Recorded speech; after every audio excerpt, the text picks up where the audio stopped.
So just trace your template, and this is something that you can just eyeball. Trace that little cute flower onto your space. Then if you want to add the circle, which I would suggest doing because it will create better balance in your quilting, and anything can be used as a circle template. Here I've used a spool holder. I'm sure most of you have these lying around.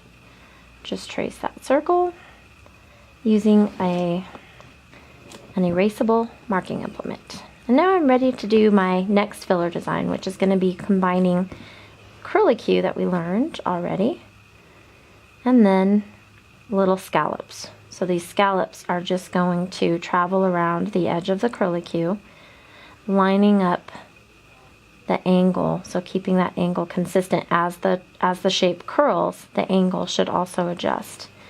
As you've created one row, you can begin building the rows by lining up the valley with the peak below.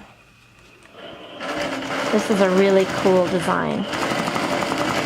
Curlicue, scallop, scallop, scallop, scallop, and then create that next row.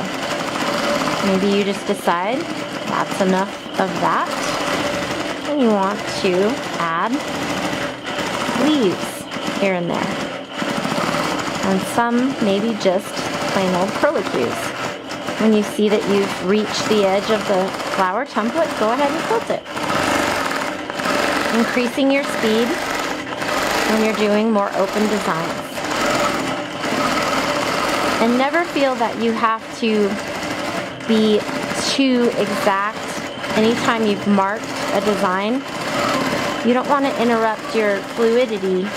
So instead of staying directly right on top of the line that you've marked, remember that the line's going to be gone because it's just temporary. Add a little leaf where you see fit. If there's only room for a curlicue and not a full flower, that's okay. It's very cute. And vary the scale. Always vary the scale of your designs a little bit. That way, if you end up with just a small space left, it doesn't look like a mistake.